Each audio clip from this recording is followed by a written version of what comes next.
멍멍이들에게도 나름의 성격과 습관이 있고 사연이 있다. 이를 견생이라고 하자. 배반하지 않으며 순전한 그들이다. 키워본 사람은 이것을 안다.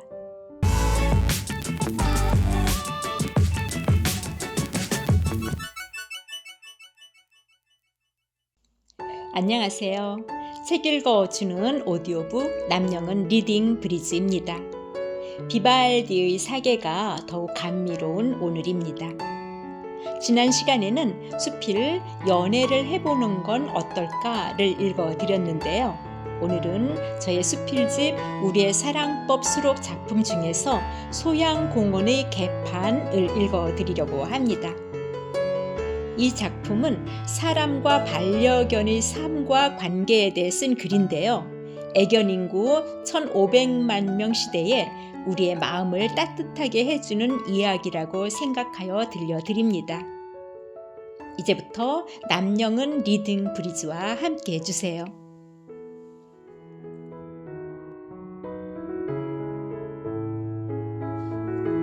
소양공원의 개판. 내가 사는 동네에는 공원이 많다. 중앙공원, 소양공원, 푸른공원, 무지개공원 등이 그것이다. 그중 소양공원에는 유독 개들이 많이 모인다. 개를 키우는 사람들이 이곳을 즐겨 찾기 때문인데 소양공원 한편에 설치된 쉼터 구조의 특징이 그 견인책이라는 것이 내 생각이다. 이곳에는 10댓마리나 되는 개들이 마음대로 뛸 수 있는 충분한 크기의 공간이 있고 이 놀이터를 중심으로 67개의 벤치가 일자형이 아닌 완만한 곡선형으로 설치되어 있다. 여기에 앉으면 목줄을 놓아준 멍멍이들이 한눈에 들어올 뿐더러 화단이 자연스레 터의 경계선 역할을 하여 반려견 관리가 용이하다. 또 먼 발치에 앉은 사람들과도 얼굴을 보면서 대화하기가 쉽다. 나도 우리의 귀염둥이인 아리와 매를 데리고 가끔 이 놀이터를 찾곤 한다.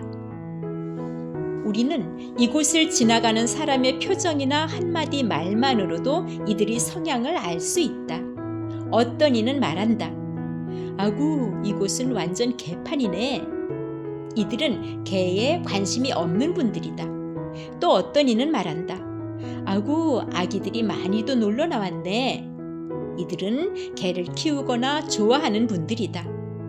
개판과 아기라는 단어만으로도 우리는 그들의 태도와 입장을 판가름할 수 있다.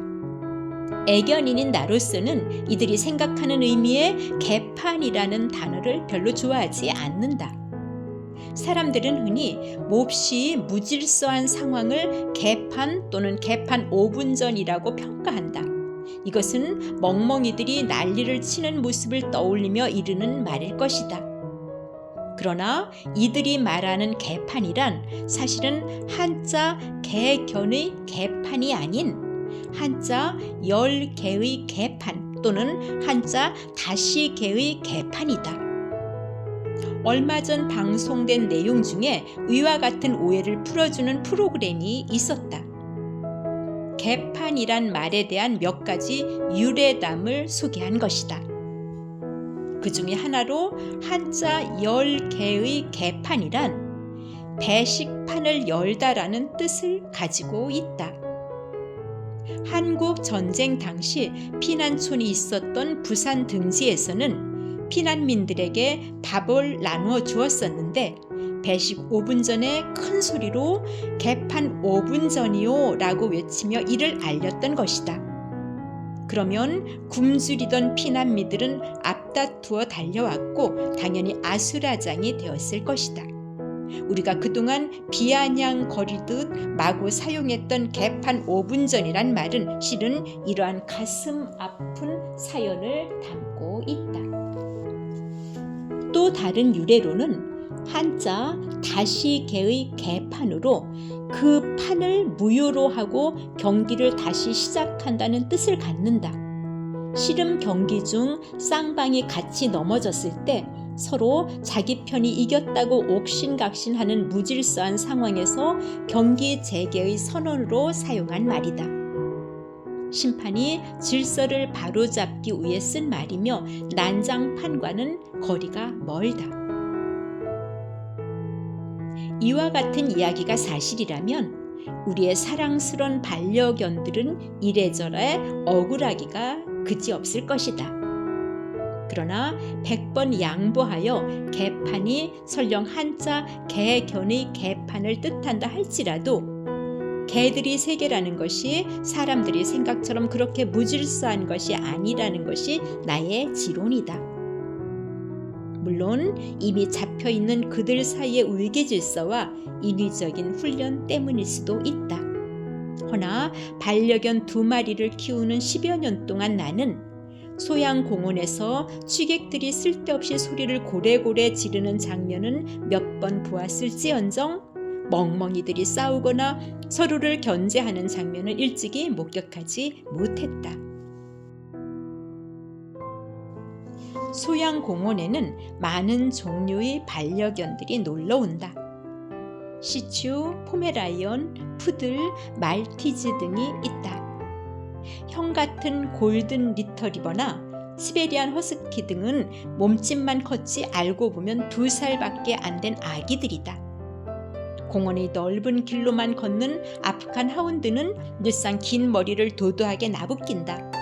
그러한 자태로 인해 사람들은 모두 가던 길을 멈추고 뒤돌아보나 정작 본인은 흐트러짐이 없다.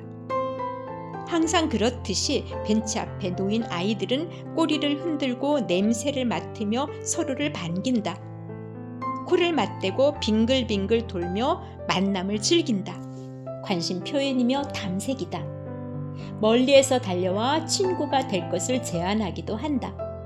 이러한 행동은 교육의 덕택이기도 하며 소양공원 놀이터에서 공존하기 위해 그들이 스스로 터득한 평화 유지 방법이기도 할 것이다. 아이들을 데려온 주민들은 오늘도 벤치에 앉아 대화를 즐긴다. 아이들의 안부를 묻기도 하고 다른 아이들의 근황도 전한다. 초코가 오랜만에 유모차를 타고 나왔다. 그는 6살 된 말티즈이다.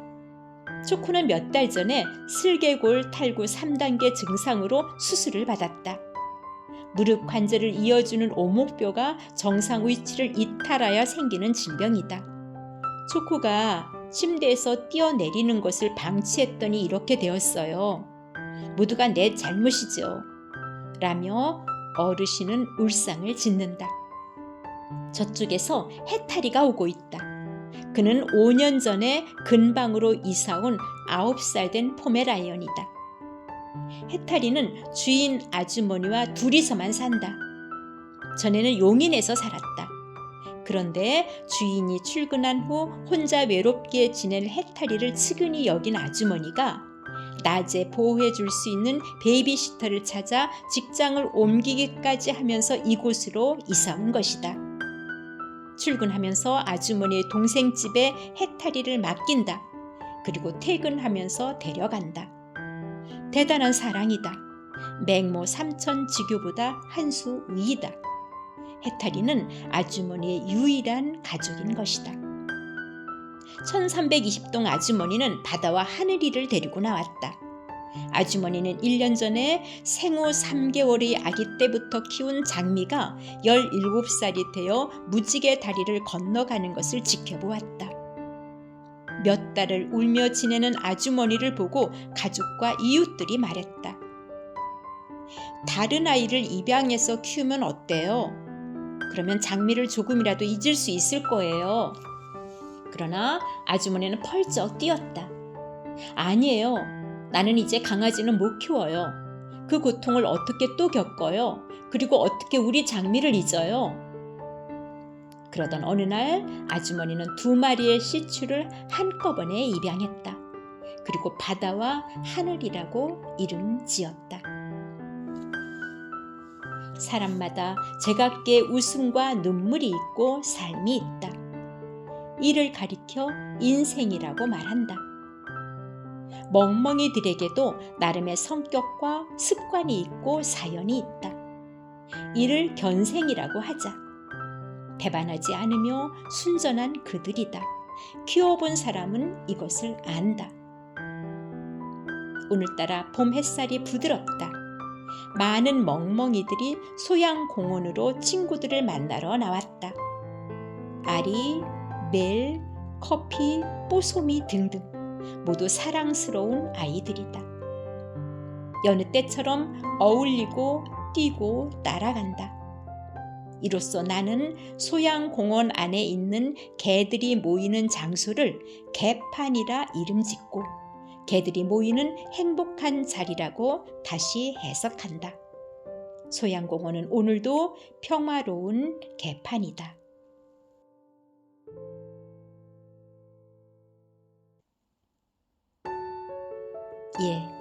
지금까지 소양공원의 개판을 읽어드렸습니다. 재미있게 들으셨는지요? 다음 회차에는 아버지와 아기 양마를 읽어드리려고 합니다. 이 작품은 전쟁통에 딸을 잃어야 했던 저의 슬픈 가족사를 적은 글인데요. 역사 한가운데 놓인 부모와 자식 간의 끈을 생각해보는 시간이 되었으면 합니다. 남영은 리딩 브리지였습니다. 고맙습니다.